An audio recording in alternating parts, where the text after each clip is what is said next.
menteri agama di Indonesia apa? Komentar dari sahabat kita. Sama bang, gue juga nggak tahu apa tugasnya. Harusnya menteri agama yang muncul ya, menjadi garda terdepan di tengah konflik yang terjadi terakhir-terakhir ini di Padang Sarai ya. Tapi ya seperti yang kita lihat di kasus-kasus sebelumnya juga, seperti di Cidahu, bukan menteri agama yang turun tangan, malah Kang Deddy yang turun tangan. Oke. Kalau abang tanya itu aku pun nggak tahu juga gitu. Jadi kita doakan lah ya supaya menteri agama kita ya secepatnya bertobat lah ya. Apa Halo semuanya, bagaimana kabarnya? Semoga kalian baik-baik saja dan selamat bergabung kembali di Guns Reaction Channel. Dan seperti biasa di video kali ini kita akan mereaksi beberapa potongan video terbaru yang sedang viral dan sedang hangat diperbincangkan di kalangan netizen. Termasuk topik hari ini kita masih membahas tentang itu intoleransi yang terjadi di Padang ya, di Sarai. Dan kita akan mendengarkan paparan atau kejelasan daripada RT setempat mengenai peristiwa tersebut. Dan kedepannya kita juga akan fokus membahas masalah ini ya, mereaksi beberapa komentar juga dari netizen ya. Tanpa basa-basi lagi, mari kita simak kejelasan dari RT berikut ini guys. 3, 2, 1.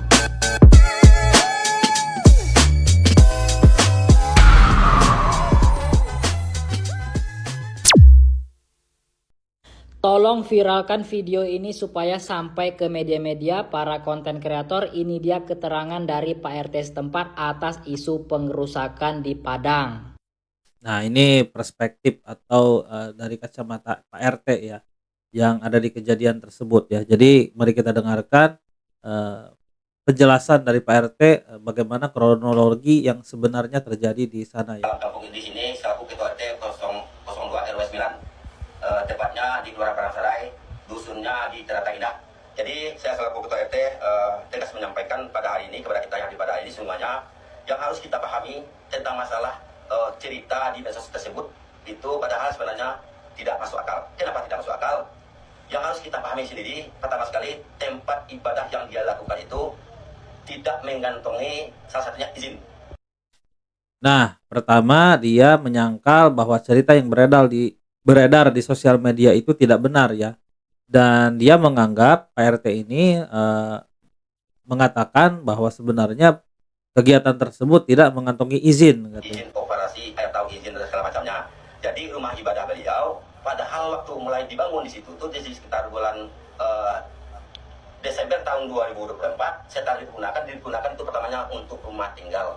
Habis Nah, izin daripada bukan izinnya. Jadi niat daripada pertama pembangunan rumah tersebut, niat awalnya itu untuk dihuni saja guys, bukan untuk kegiatan beribadah. Tapi awal pembangunan rumah tersebut ternyata itu ditujukan untuk ditinggali saja katanya. itu disalahgunakan untuk ibadah.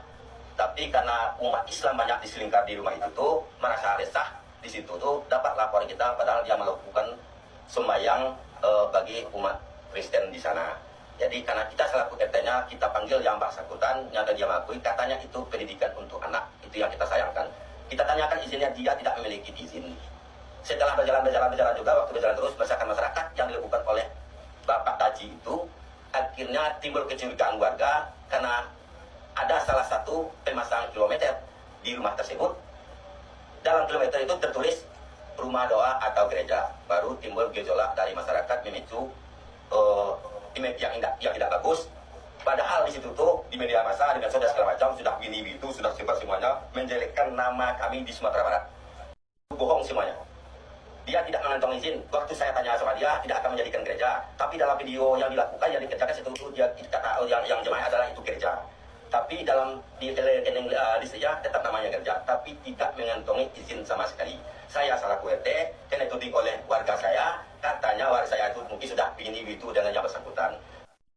Ya, intinya penjelasan dari RT ini awalnya ada seorang warga yang menganut agama Kristen ini datang ke suatu kampung di Sarai itu yang mayoritasnya agama Islam, lalu kemudian mendirikan sebuah bangunan yang tujuan awalnya hanya untuk ditinggali. Namun setelah jadi kemudian ada penyelewengan, penyalahgunaan yang tadinya untuk tempat tinggal pribadi menjadi rumah ibadah. Nah, ini kan pasti menimbulkan reaksi nih dari warga. Warga kan merasa resah karena kan warga selama ini memang mereka itu mayoritas agama Islam. Tiba-tiba muncul suatu kelompok yang melakukan kegiatan beribadah yang berbeda di antara mereka. Ya kita pikir saja lah, kalau kita juga melakukan hal yang sama pasti reaksi warga juga pasti sama ya. Seperti misalkan, kalau misalkan di tengah-tengah masyarakatnya itu menganut agama Kristen gitu, lalu tiba-tiba kita sebagai umat Muslim tiba-tiba menyusup dan mendirikan sebuah rumah, lalu kemudian setelah jadi kita rubah menjadi musola di tengah-tengah masyarakat yang mayoritas Kristen. Pasti ada reaksi juga gitu dari warga yang menganut agama yang mayoritas agama Kristen ini gitu kan terhadap kita. Karena untuk mendirikan sebuah bangunan untuk ibadah itu kan memerlukan izin ya, izin dari pihak warga setempat, dari pihak pemerintah. Sementara rumah ibadah yang dirusak kemarin di Padang itu tidak mengantongi izin sama sekali. Ya meskipun tindakan anarkis yang terjadi pada saat itu tetap tidak bisa kita benarkan ya, karena ada pihak yang berwajib yang harusnya bisa menangani masalah tersebut, tidak kemudian lantas menjadikan kita main hakim sendiri ya. Oke, mari kita lanjut. Warga bilang tempat itu adalah gereja ilegal. Padahal menurut penjelasan pengurus, itu bukan gereja permanen. Cuma rumah biasa yang dipakai sementara untuk ibadah dan ngajar anak-anak. Tidak ada pelang gereja, tidak ada pengeras suara. Dan inilah yang lucunya. Kalau umat agama lain ngaji di rumah, itu boleh. Kalau Kristen sekolah minggu di rumah, dianggap gereja ilegal. Logika apa ini?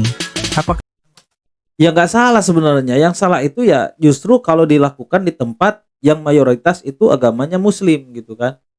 Ya tidak ada yang salah, tidak ada yang melarang sebenarnya kalau dilakukan di tempat yang memang seharusnya gitu kan. Kalau memang ingin melakukan kegiatan ibadah umat Kristen gitu kan, ya lakukan saja di tempat memang yang mayoritasnya beragama Kristen gitu loh. Jangan dilakukan di tempat yang memang mayoritasnya beragama Islam. Ya pasti mereka menolak atau tidak setuju ya dengan kegiatan tersebut. Sebaliknya juga, tidak mungkin ada satu keluarga misalkan yang beragama Islam melakukan kegiatan ibadah di tempat yang mayoritasnya itu semuanya hampir 90% beragama Kristen. Karena pasti akan menimbulkan keresahan juga gitu kan. Jadi mereka ini melakukan kegiatannya itu memang di lingkungan yang mayoritas Muslim, maka tidak akan terjadi apa-apa meskipun mereka melakukan kegiatan yang menggunakan pengeras suara. Ya kalau memang dilakukan di tempat yang mayoritas Muslim, maka akan baik-baik saja gitu kan. Sebaliknya juga kalau misalkan umat Kristen ini melakukan suatu kegiatan ibadah di tempat yang memang mayoritas kampung tersebut menganut agama Kristen, maka siapa yang akan melarang? Tidak akan ada juga yang merasa resah gitu kan, karena mereka juga ikut mendukung. Yang salah itu ketika ada sekelompok orang masuk dan menyusup ke suatu wilayah yang memang berbeda dari mereka, lalu kemudian mendirikan sebuah bangunan yang nantinya akan dijadikan tempat berkegiatan ibadah yang tentu saja berbeda dengan mayoritas setempat. Ya tentu saja pasti akan menimbulkan reaksi negatif dari warga ya. Karena kalau kita balikan pun pasti sama kejadiannya. Kalau misalkan ada umat Muslim misalkan tiba-tiba masuk ke suatu kampung yang mayoritas agama Kristen, lalu kemudian mendirikan sebuah bangunan yang tadinya ditunjukkan untuk tempat tinggal pribadi, lalu ketika sudah jadi kemudian dipakai untuk beribadah, dijadikan musola gitu kan di tengah-tengah umat Kristiani, dan di situ melakukan kegiatan-kegiatan Islam, ya pasti akan menimbulkan reaksi juga dari yang mayoritas ini beragama Kristen ini. Ya sama lah intinya. Jadi menurut saya ya lakukanlah kegiatan ibadah tersebut di tempat yang mayoritas memang mendukung kegiatan tersebut gitu.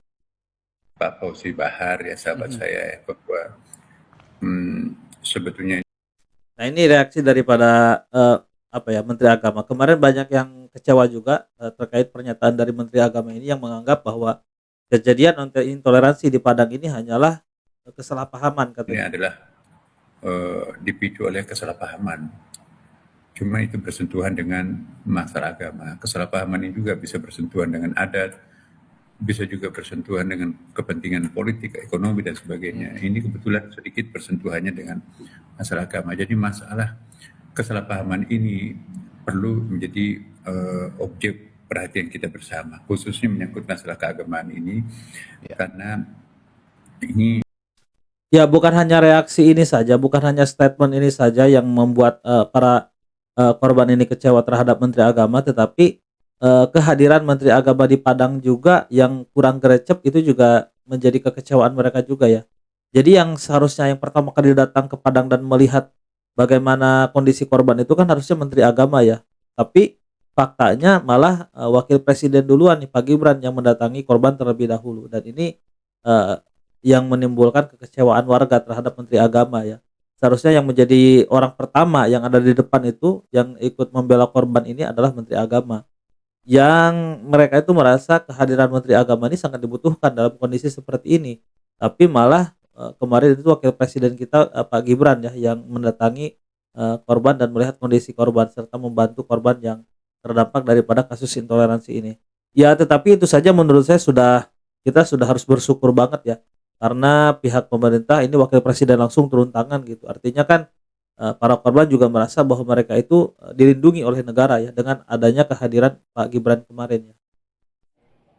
Ini bentuk dari solidaritas sahabat-sahabat seimannya dipersekusi.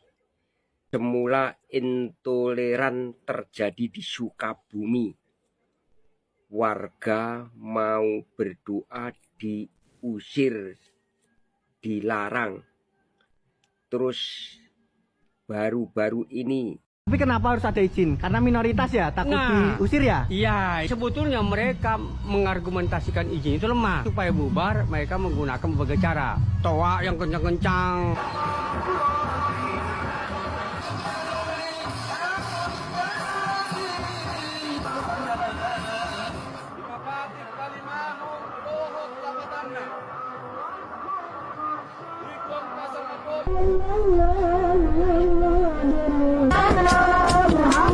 Terima kasih, iya. Terima kasih kepada Bapak Kapolri kita. Di tanah kami, Pak. Milik kami, tanah kami. Terus melemparin kodok, kotoran, bau jengkol, sehingga kami tidak nyaman. Khususnya perempuan yang ketakutan. Tapi kenapa harus ada? Lagi viral seruan aksi boikot rumah makan Padang yang dilakukan oleh umat-umat Kristen ya. Buntut dari kejadian yang ada di Padang Sarai ya. Jadi kembali ya, ini kelanjutan dari video saya yang kemarin ya. Apapun itu ya, kalau memang Anda menganggap itu adalah solusi terbaik ya silahkan ya. Tetapi jangan merasa menjadi korban ketika ada balasan ya kan. Kita pikir juga ya, banyak juga orang-orang yang Kristen yang merantau ke wilayah-wilayah Muslim ya, membuat usaha ya, dan bertahun-tahun hidup dari sana ya, hidup dari mengandalkan konsumen-konsumen orang-orang Muslim ya. Jadi kalau Anda membuat satu petisi ya, satu ajakan ya untuk memboikot rumah makan Islam ya, ya jangan salahkan kalau ada juga balasan ya, karena banyak juga usaha-usaha di tengah-tengah umat Muslim yang kita tahu banyak pelaku usaha ini adalah orang-orang Kristen ya. Ya contoh saja pangkas-pangkas orang nias, koperasi-koperasi ya kan, warung-warung, itu kan banyak ya kan. Jadi Ya, intinya aksi balas dendam itu tidak juga kita bisa benarkan ya, karena walaupun bagaimanapun balas dendam tidak akan bisa menyelesaikan masalah. Yang ada hanyalah menimbulkan masalah baru dan akan berkepanjangan. Jadi intinya kita tidak boleh terprovokasi oleh seruan boikot ini ya, karena tidak akan menyelesaikan masalah. Dan terkait kasus intoleransi di Padang, harusnya sih kasusnya sudah selesai ya, karena pelaku sudah ditangkap 9 orang. Dan fokus saja terhadap para pelaku tersebut, jangan kemudian melebar kemana-mana menyalahkan pihak yang tidak bersalah, apalagi membawa-bawa nama Padang ya, menyamaratakan Padang seperti itu. Tidak ya, jadi ini sudah jelas pelakunya sudah tertangkap, dan mari kita fokus saja kepada para pelaku dan kawal proses hukuman untuk para pelaku ini supaya mereka mendapatkan efek jerah. Itu saja yang harus menjadi fokus kita saat ini. Dan tentu saja melakukan pencegahan supaya di kemudian hari tidak lagi terjadi hal-hal seperti ini, tanpa harus menyalahkan pihak lain yang tidak bersalah dan tanpa harus saling salahkan, dan tentu saja tanpa juga aksi balas dendam, karena itu tidak akan menyelesaikan masalah ya. Oke, mari kita ke video selanjutnya.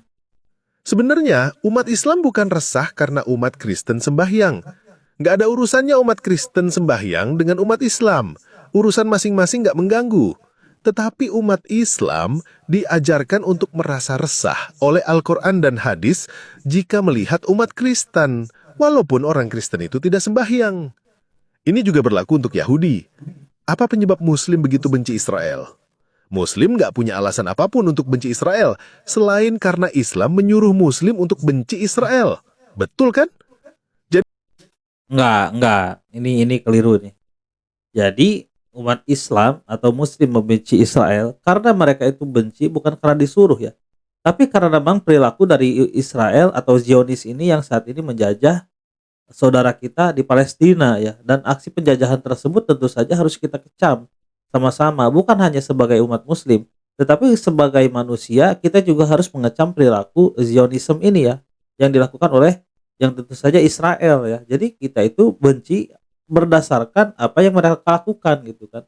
Tidak ada seruan untuk benci Israel. Menurut saya pribadi ya, koreksi kalau saya salah ya. Saya juga tidak tahu pasti. Itu menurut pendapat saya, mungkin dalam ajaran Islam sendiri tidak ada seruan untuk membenci Israel. Tapi mungkin kita harus benci kepada sikap-sikap tertentu yang terkait dengan penjajahan yang seperti yang dilakukan oleh Israel ke Palestina. Dan tentu saja itu yang membuat kita harus membenci Israel, karena perilaku-perilaku penjajah mereka yang sudah menjajah saudara kita di Palestina ya.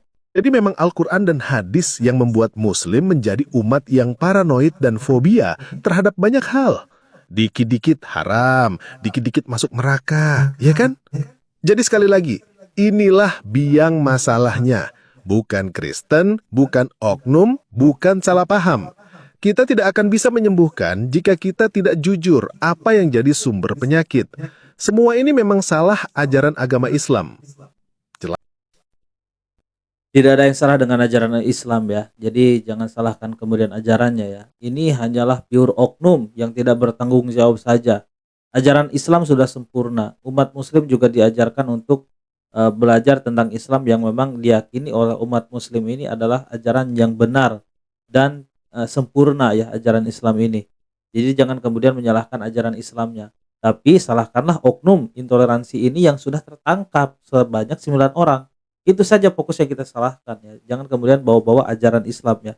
Karena ajaran Islam itu sudah sempurna dan ya tidak ada ujaran kebencian dalam Islam ya.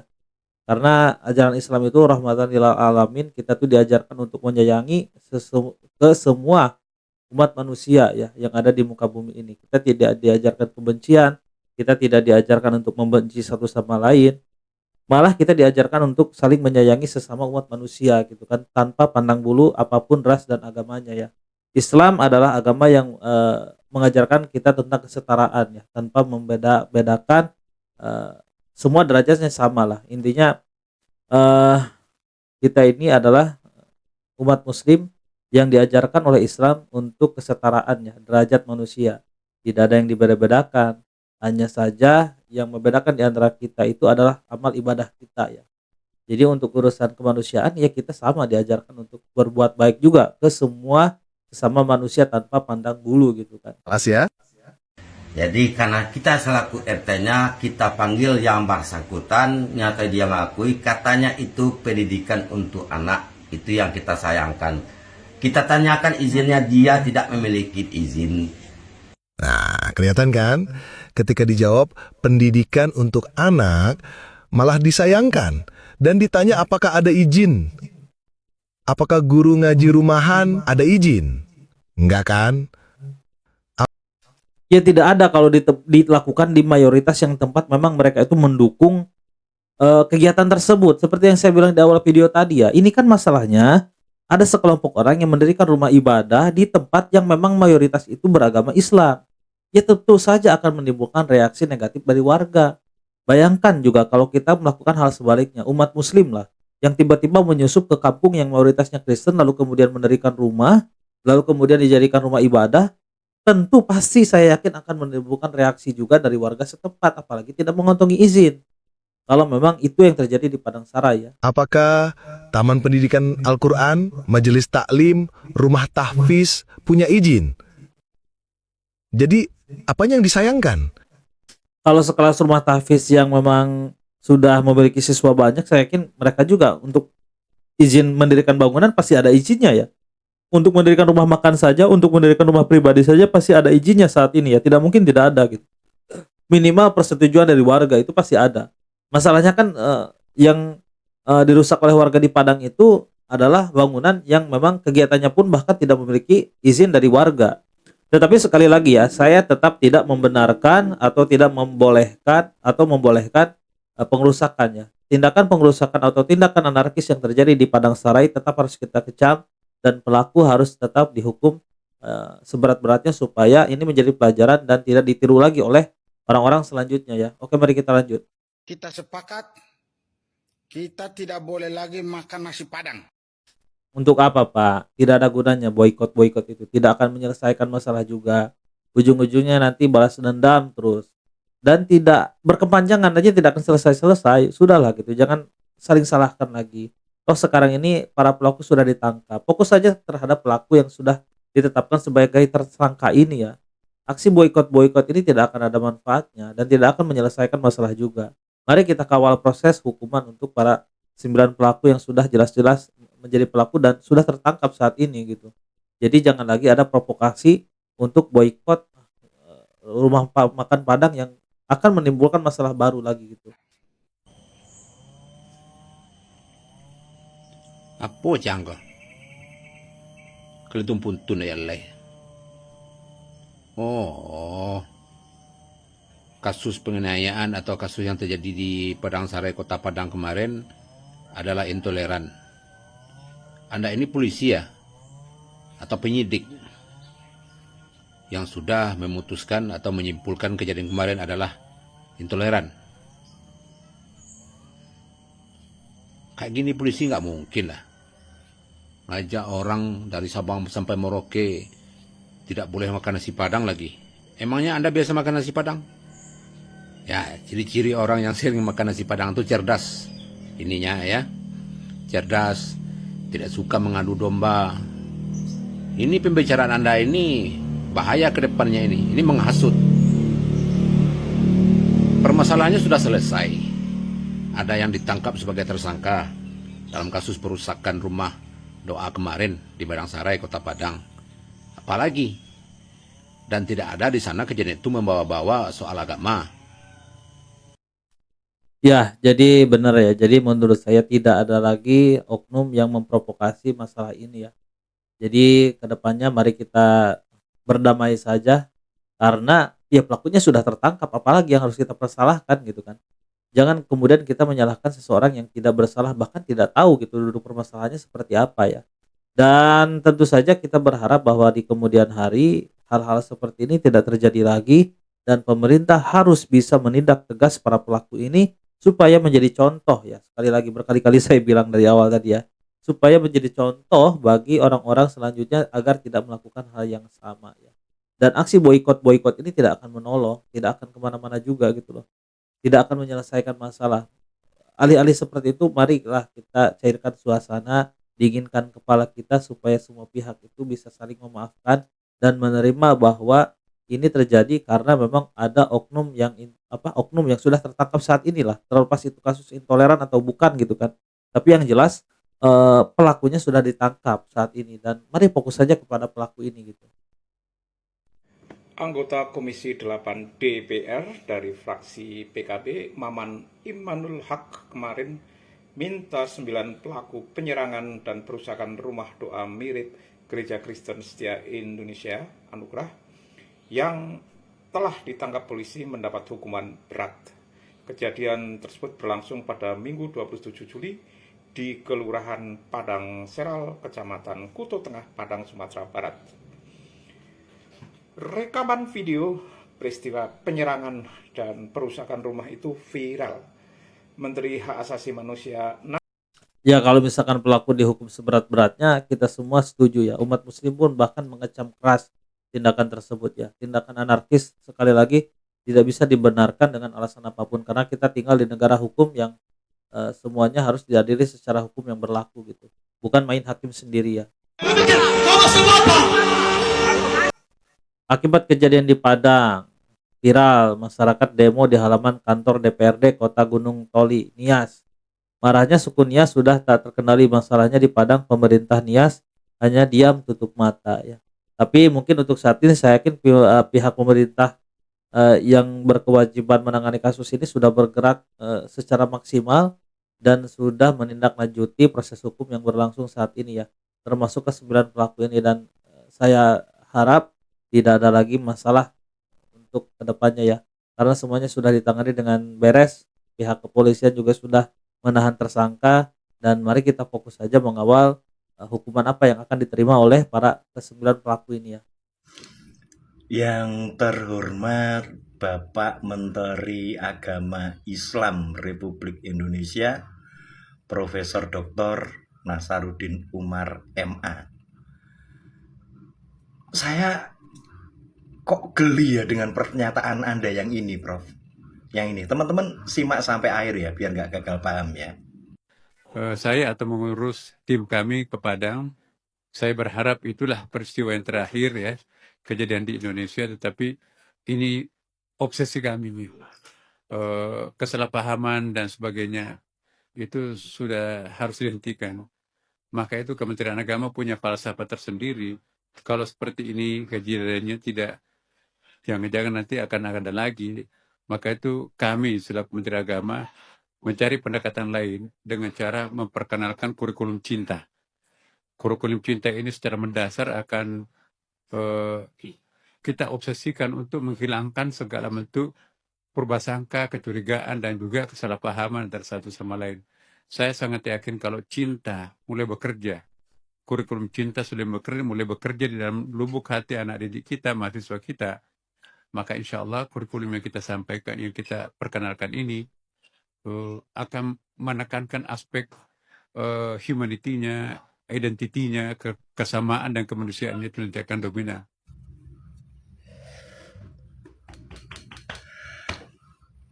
Kurikulum cinta, guys. Kurikulum cinta. Prof, solusi yang Anda tawarkan untuk mencegah intoleransi adalah kurikulum cinta. Berarti sependek pemikiran saya, ini untuk anak sekolah kan ya? Mungkin mulai dari pendidikan anak usia dini itu kan, TK, terus pendidikan dasar SD, SMP, pendidikan lanjutan SMA, dan pendidikan tinggi.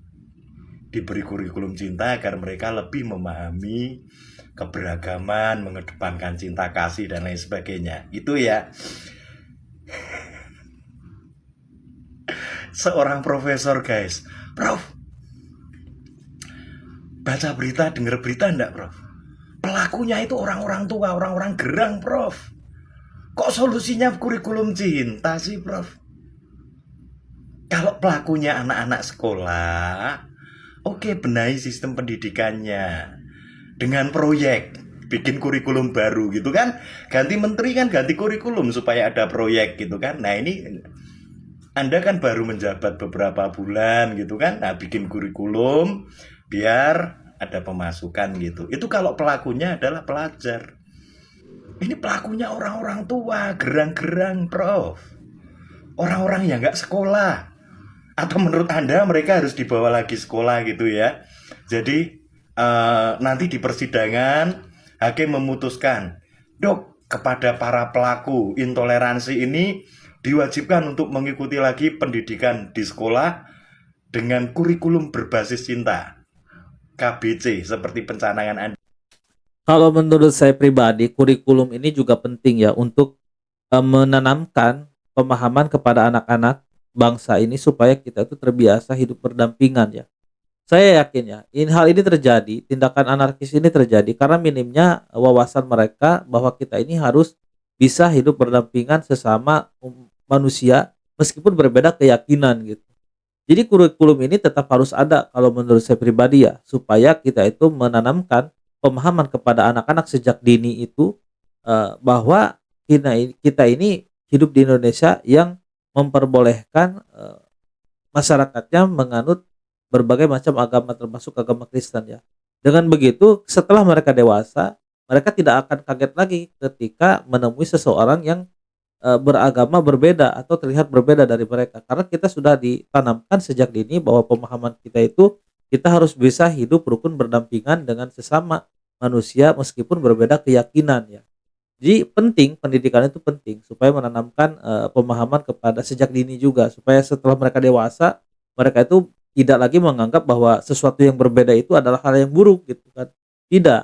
Jadi penting juga. Nah, untuk solusi untuk orang dewasa ini, solusi yang harusnya saat ini diterapkan, kalau menurut saya pribadi, ya tetapkan saja hukuman seberat-beratnya kepada pelaku ini, supaya orang-orang dewasa yang masih berpikiran buruk gitu, berprasangka buruk terhadap sesuatu yang berbeda ini, ya mereka berpikir dua kali untuk melakukan tindakan-tindakan anarkis seperti ini ya. Itu solusi untuk orang dewasa saat ini ya, yang bisa diterapkan oleh pihak pemerintah, yaitu adalah menghukum pelaku seberat-beratnya, supaya menjadi pelajaran juga kepada orang-orang dewasa saat ini, supaya tidak melakukan hal yang sama di kemudian hari ya.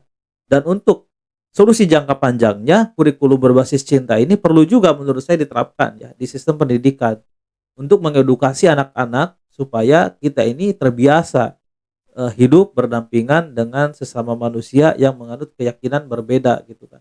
Sehingga ketika di lapangannya atau misalkan ketika mereka beranjak dewasa, terus kemudian mereka tiba-tiba menemukan ada salah seorang teman yang keyakinannya berbeda, mereka tidak akan kaget lagi karena sudah ditanami pemahaman bahwa kita tuh harus terbiasa gitu hidup rukun dengan orang yang berbeda keyakinan.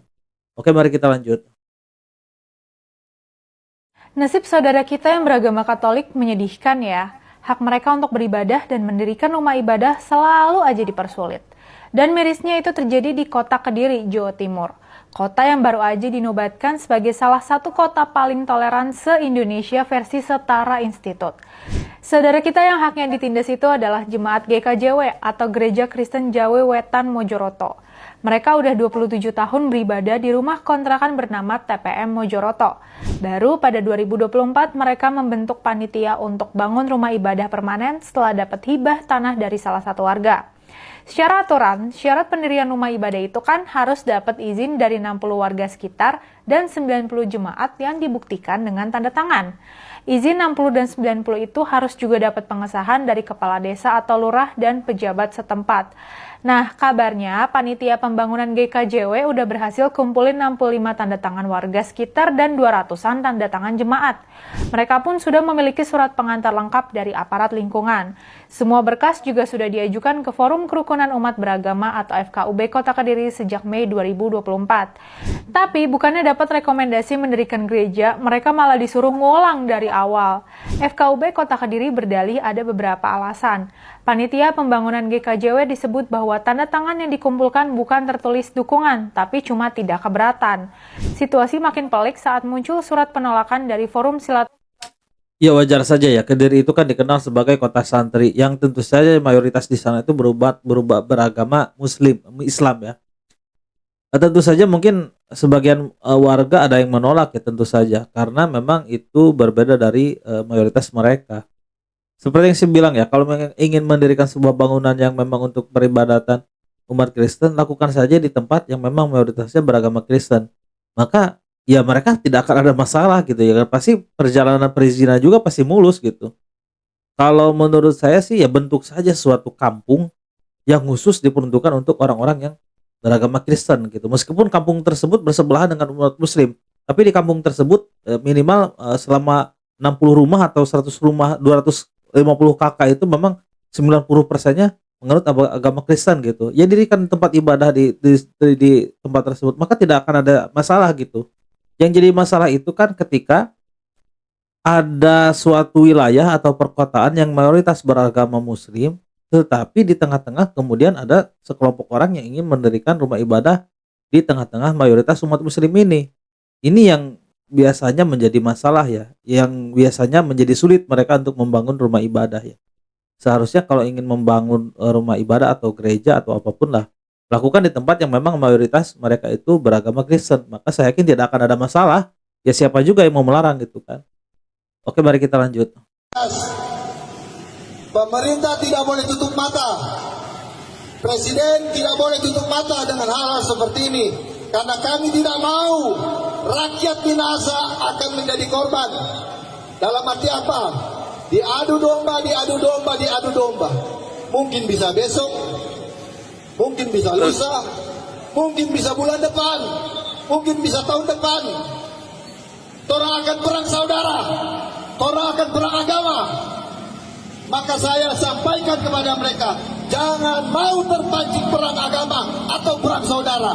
Kalau negara terus tidak mau menindaklanjuti hal-hal seperti ini, saya cuma bilang, kami tidak mau jadi korban politik. Bangsa binasa. Maka saya bilang, kita jangan pernah mau terpancing untuk perang agama, untuk adu domba. Kita akan ribut antara sesama. Orang semua di sini Pak sudah. Ya, benar ya. Kita semua di sini ini bersaudara sebagai rakyat Indonesia ya. Yang ya Bhinneka Tunggal Ika gitu kan. Kita ini sama-sama saudara. Kita sesama bangsa dan negara Indonesia ini harus hidup rukun, berdampingan ya, meskipun kita berbeda-beda keyakinan. Jadi selama ini kita bisa kok hidup berdampingan gitu kan. Lakum dinukum waliyadin kalau ajaran Islam itu. Dia masing-masing saja gitu, dengan fokus saja terhadap ibadah masing-masing, tidak usah saling usik. Dan saya setuju ya. Jangan ada lagi yang namanya provokasi untuk perang saudara atau perang agama ya. Kita ini di sini menginginkan kedamaian dan saya yakin mereka juga tidak menginginkan hal ini ya. Dan seharusnya masalah ini sudah bisa selesai ya, karena ya sekali lagi para pelaku sudah tertangkap gitu. Jadi apalagi yang harus kita perbincangkan gitu. Harusnya fokus saja terhadap 9 pelaku itu gitu kan. Untuk kita kemudian melihat bagaimana pemerintah bisa tegas atau tidak terhadap pelaku intoleran ini ya. Dan ya mungkin itu saja ya. Mari kita ke video selanjutnya. Jangankan rumah ibadah, kami mendirikan rumah makan saja minta izin ke RT dan RW di tempat tersebut untuk keselamatan bersama kami juga kami ajak.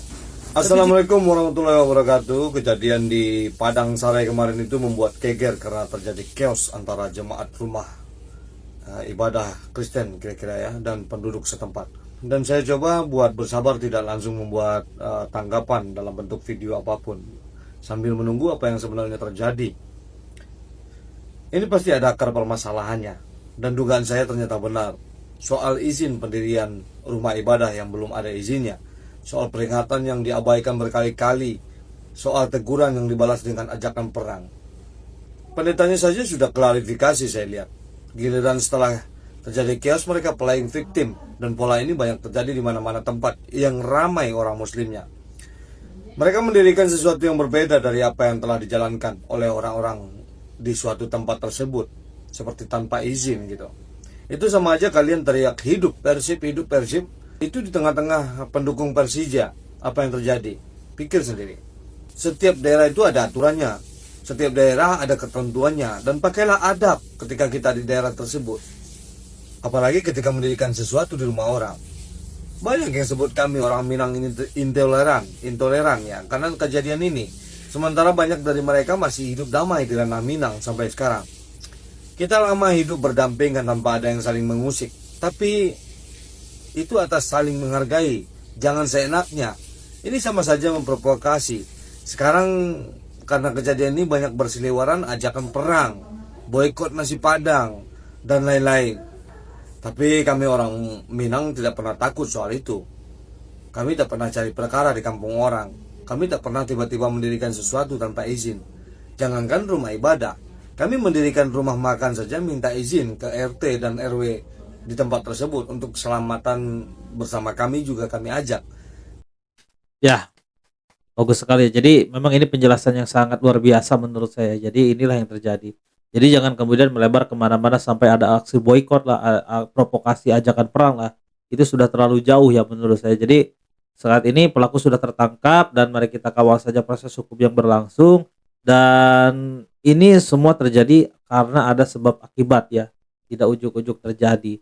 Dan mari kita baca saja yang komen ini ya, ada dari Abu Fadil ini sudah ngetik panjang-panjang, sayang kalau nggak kita bahas ini guys.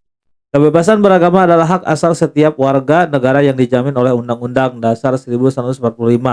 Namun dalam pelaksanaannya, hak tersebut tidak boleh mengabaikan aturan hukum yang berlaku dan ketertiban umum.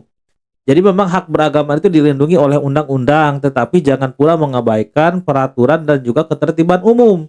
Ini yang harus digarisbawahi ya, bahwa kejadian intoleransi di Padang ini ada indikasi atau diduga mengganggu ketertiban umum karena mereka itu mendirikan sebuah bangunan di tengah-tengah yang mayoritas dari tempat tersebut adalah beragama Muslim. Jadi ya secara ketertiban umum sudah pasti menimbulkan keresahan di antara warga yang menganut agama Islam ya.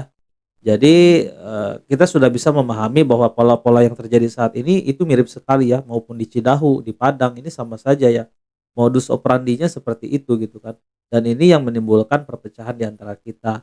Yang kita harus bijak juga dalam menelan berita dan juga menyikapi suatu masalah ini ya.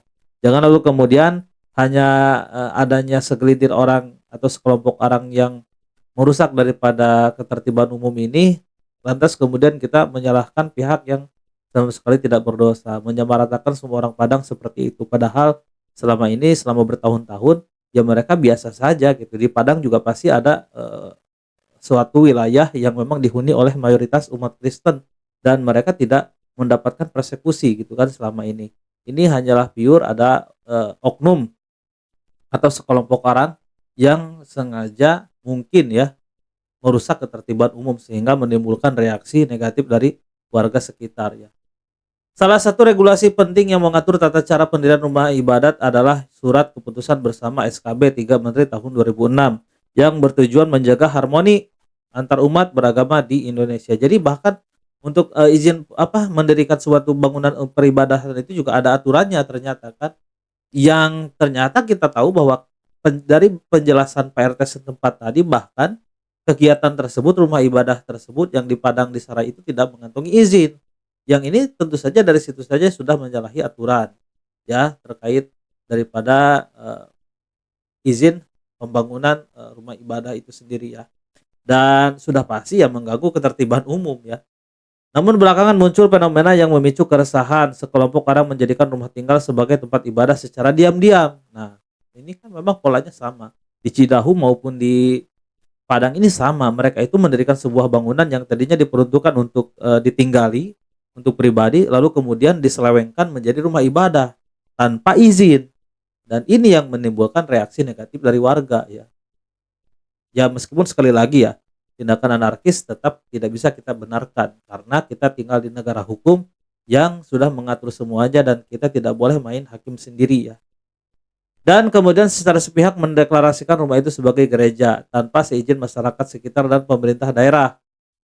Hal ini jelas bertentangan dengan semangat SKB 3 Menteri yang mengatur bahwa pendirian rumah ibadah harus memenuhi persyaratan administratif dan sosial termasuk dukungan masyarakat lokal dan izin dari pemerintah setempat. Jadi jangankan dukungan ya, izin saja bangunan tersebut kemarin di Padang itu tidak mengantongi izin. Dan ini yang menyulut emosi warga juga. Jadi ya kalian pikirlah, tidak akan mungkin juga kan suatu kelompok yang berbeda itu mendapatkan izin dari mayoritas yang berbeda juga gitu kan. Jadi sudah pasti sulit gitu perizinannya. Lain halnya kalau mereka itu mendirikan atau menjadikan rumah pribadi menjadi rumah ibadah itu di tempat yang mayoritas itu beragama sama seperti mereka. Maka saya yakin tidak akan ada masalah ya. Jadi hal-hal seperti ini yang harusnya kita pahami dan kita lihat gitu. Oke, mari kita lanjut. Sebanyak 41 masjid yang ada di kantor pemerintahan terindikasi sebagai tempat penyebaran paham radikal. Ya, puluhan masjid ini berada di kementerian, lembaga negara, dan BUMN. Temuan ini merupakan hasil survei Rumah Kebangsaan dan Dewan Pengawas Perhimpunan Pengembangan Pesantren dan Masyarakat. Ternyata paham radikal ditebarkan di masjid pemerintahan dan BUMN.